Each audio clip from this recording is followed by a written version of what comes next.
ओम शांति। आज का अव्यक्त महावाक्य 19 जून 1970 से लिया गया है, जिसका शीर्षक है त्रिमूर्ति लाइट्स का साक्षात्कार। ब्राह्मणों को त्रिमूर्ति शिववंशी कहते हो ना। त्रिमूर्ति बाप के बच्चे स्वयं भी त्रिमूर्ति हैं। बाप भी त्रिमूर्ति है। जैसे बाप त्रिमूर्ति है, वैसे आप भी त्रिमूर्ति हो। 3 प्रकार की लाइट्स साक्षात्कार की आती है, वह मालूम है कौन सी है? जो ब्राह्मणों के 3 प्रकार की लाइट साक्षात्कार होते रहते हैं। आप लोगों से लाइट का साक्षात्कार होता मालूम पड़ता है?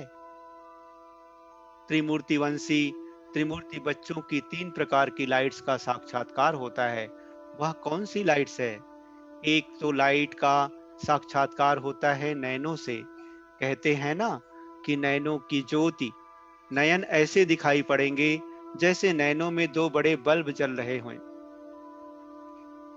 दूसरी होती है मस्तक की लाइट। तीसरी होती है माथे पर लाइट का क्राउन। अभी यह कोशिश करना है जो तीनों ही लाइट्स का साक्षात्कार हो। कोई भी सामने आए तो उनको यह नयन बल्ब दिखाई पड़े, ज्योति ही ज्योति दिखाई दे।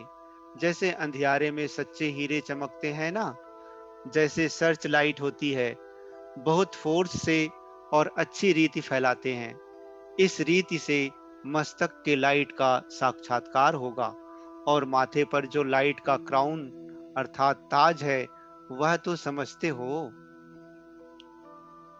ऐसे त्रिमूर्ति लाइट्स का साक्षात्कार एक एक से होना है, तब कहेंगे यह तो जैसे फरिश्ता है। साकार में नयन, मस्तक और माथे के क्राउन के साक्षात्कार स्पष्ट होंगे। नैनों तरफ देखते देखते लाइट देखेंगे। तुम्हारी लाइट को देख दूसरे भी जैसे लाइट हो जाएंगे। कितनी भी मन से वह स्थिति में भारीपन हो, लेकिन आने से ही हल्का हो जाए, ऐसी स्टेज अब पकड़नी है। क्योंकि आप लोगों को देखकर और सभी भी अपनी स्थिति ऐसी करेंगे। अभी से ही अपना गायन सुनेंगे। द्वापर का गायन कोई बड़ी बात नहीं है, लेकिन ऐसे साक्षात्कार मूर्त और साक्षात मूर्त बनने से अभी का गायन अपना सुनेंगे। आपके आगे आने से लाइट ही लाइट देखने में आए, ऐसे होना है। मधुबन ही लाइट का घर हो जाएगा। यह दिवे आदि देखते भी जैसे कि नहीं देखेंगे।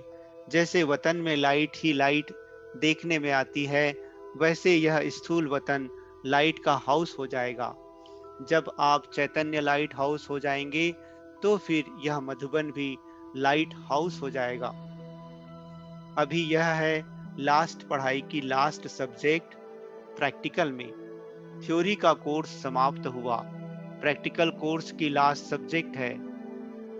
इस लास्ट सब्जेक्ट में बहुत फास्ट पुरुषार्थ करना पड़ेगा। इसी स्टेज के लिए ही गायन है।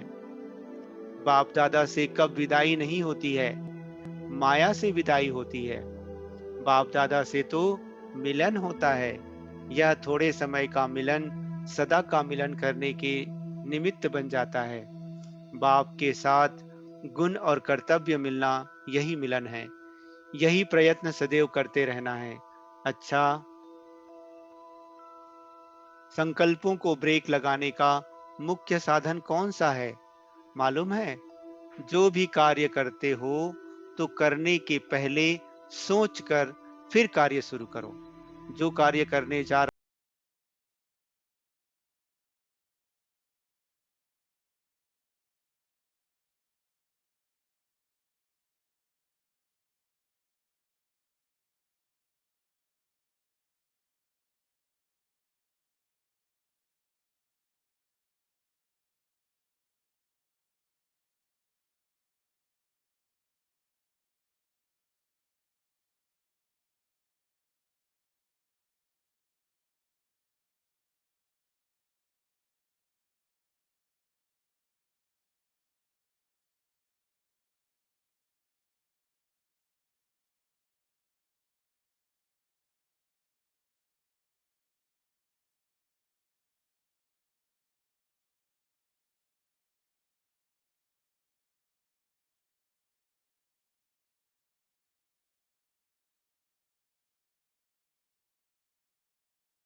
आत्मा को स्वयं भी अनुभव हुआ। यह सर्विस करके दिखानी है। जितना जितना आप सूक्ष्म होते जाएंगे, उतना यह सूक्ष्म सर्विस भी बढ़ती जाएगी। स्थूल के साथ सूक्ष्म का प्रभाव जल्दी पड़ता है और सदा काल के लिए। बाप दादा भी विशेष सहयोग देते हैं। एक्स्ट्रा मदद का अनुभव होगा। मेहनत कम, प्राप्ति अधिक। अच्छा, बाप दादा बच्चों से जितना अविनाशी स्नेह करते हैं, उतना बच्चे अविनाशी स्नेह रखते हैं। यह अविनाशी स्नेह, यही एक धागा है जो 21 जन्मों के बंधन को जोड़ता है। सो भी अटूट स्नेह, जितना पक्का धागा होता है, उतना ही ज्यादा समय चलता है। यह संगम का समय 21 जन्मों को जोड़ता है। इस संगम के युग का एक एक संकल्प, एक एक कर्म 21 जन्म के बैंक में जमा होता है। इतना अटेंशन रखकर फिर संकल्प भी करना, जो करूंगा वह जमा होगा। तो कितना जमा होगा? एक एक संकल्प भी व्यर्थ ना हो। एक संकल्प भी व्यर्थ हुआ तो जमा कट हो जाता है। तो जमा जब करना होता है तो एक भी व्यर्थ ना हो। कितना पुरुषार्थ करना है, संकल्प भी व्यर्थ ना जाए। समय तो छोड़ो, अब पुरुषार्थ इस सीमा पर पहुंच रहा है।